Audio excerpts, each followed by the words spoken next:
Tonight, somewhere near your house, the sky is going to explode. You will sit in a lawn chair and watch colors bloom above the trees. You will smile. You might take a video on your phone. And somewhere behind a closed door inside a dark room, your dog will be shaking so hard their teeth chatter. 55% of dogs in America are afraid of fireworks. More than half. And most of their owners have no idea what is actually happening inside their dog's brain when those explosions start. It is not what you think. It is not just noise. It is not just fear.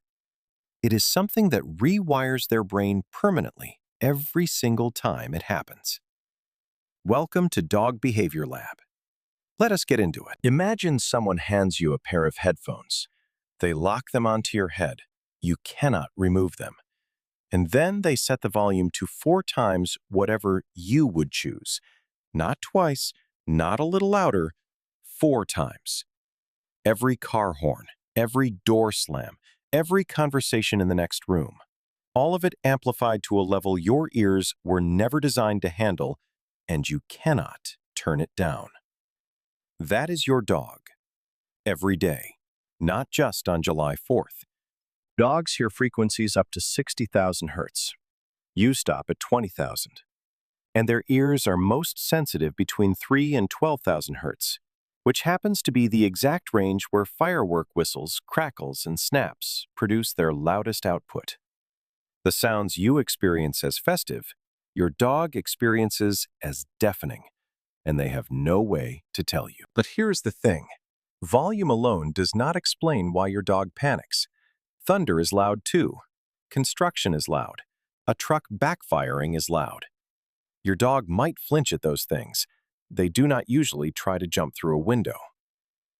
So what makes fireworks different? Most people think a firework is just a loud noise that happens to scare some dogs.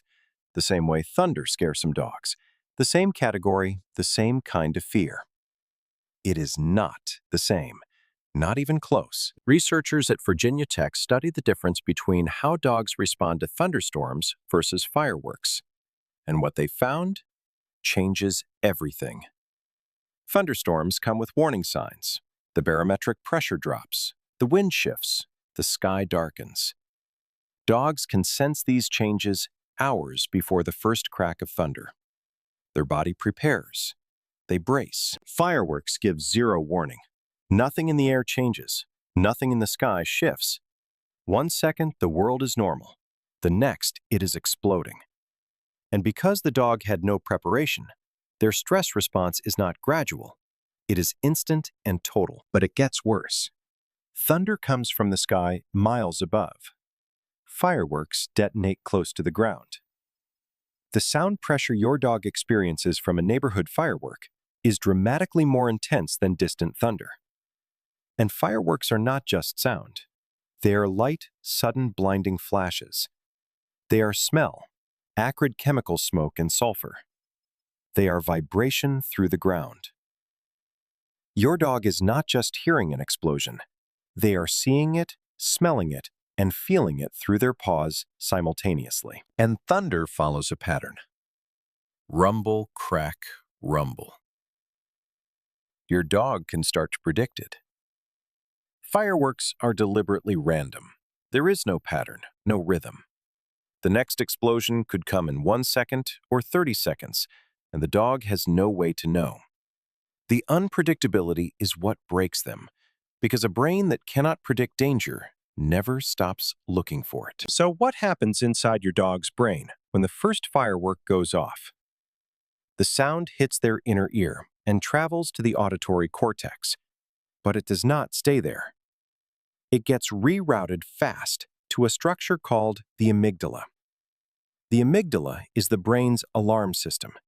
Its entire job is one question: is this dangerous?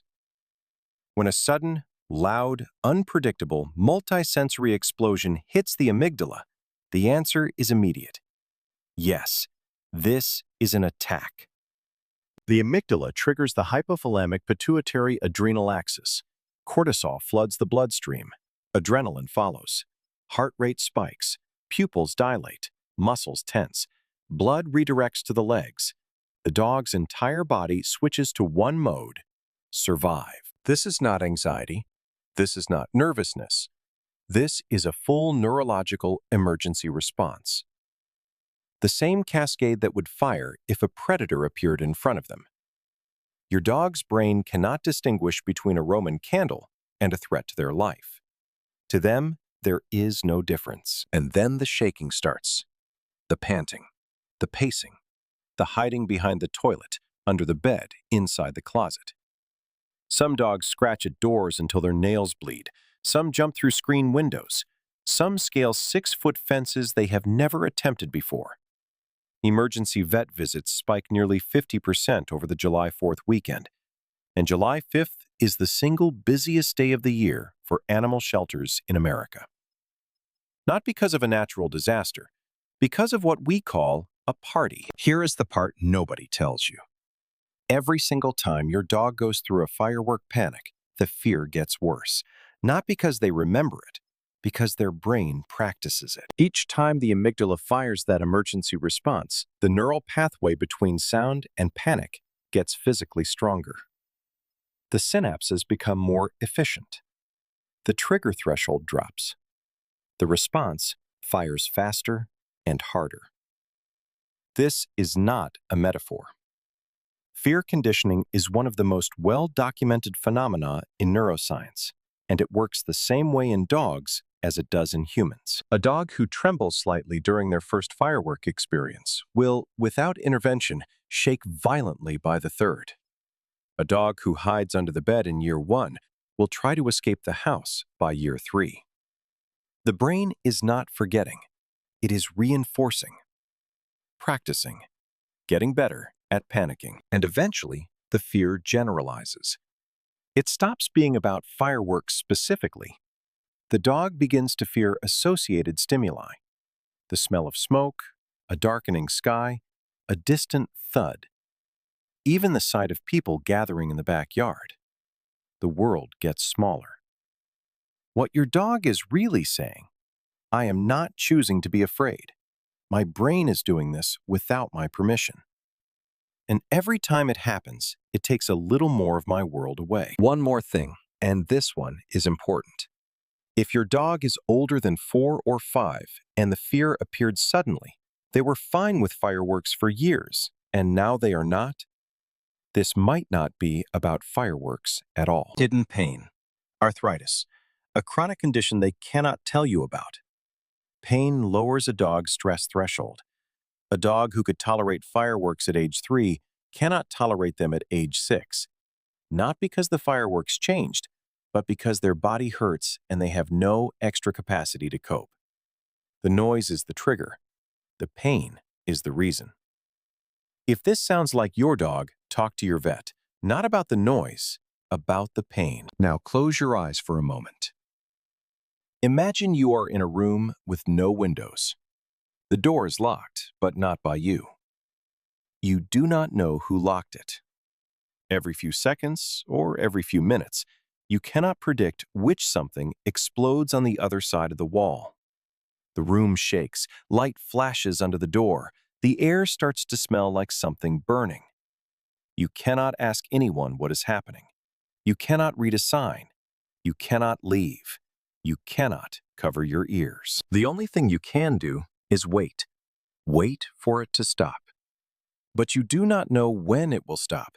You do not even know if it will stop. That is July 4th for approximately 60 million dogs in America, every year. And most of them go through it alone. Now, here is what I need you to understand about what you see. Your dog starts panting before the fireworks begin. You think they are hot. They are not hot. They are bracing. Your dog yawns. You think they are tired. They are not tired. A yawn is one of the most common calming signals in dogs. It is their way of trying to self-regulate a stress response that is already building. Your dog licks their lips repeatedly. You think they are thirsty. They are not. Lip licking in the absence of food or water is a displacement behavior. It means I am overwhelmed and my body does not know what to do with this feeling. Your dog freezes, completely still. You think they are fine because they are not shaking. They are not fine. Freezing is the third option after fight and flight.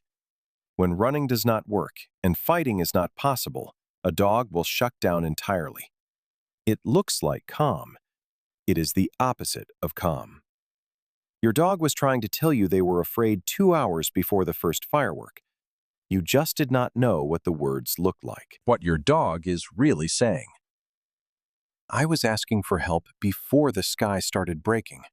I was asking in the only way I know how, and you looked right at me and saw nothing wrong. 6 things. A pair of ears that hears every explosion at 4 times the volume you do, locked in a skull with no off switch. 5 factors that make fireworks neurologically worse than any thunderstorm. No warning close to the ground. Multisensory, random timing, lasting for hours. An amygdala that cannot tell the difference between a celebration and an attack. A brain that practices fear, getting better at panicking with every July 4th that passes. A body in hidden pain that has nothing left to cope with. And a language of distress signals that their owner never learned to read. This is what fireworks do to your dog's brain. Not noise, not inconvenience, a neurological event that their body will remember and amplify for years. The next time someone tells you their dog is being dramatic, show them this video. And if you want to know exactly what to do about it, 7 things, most of which take less than 5 minutes, that video drops in 2 days. Save it. Subscribe to Dog Behavior Lab. Every week, we put another piece of your dog's behavior under the lens, not to judge, not to lecture, but to translate. This is your lab, and this week, the lab has one subject. What happens to 60 million dogs when the sky celebrates without them? This is Dog Behavior Lab. We will see you in 2 days.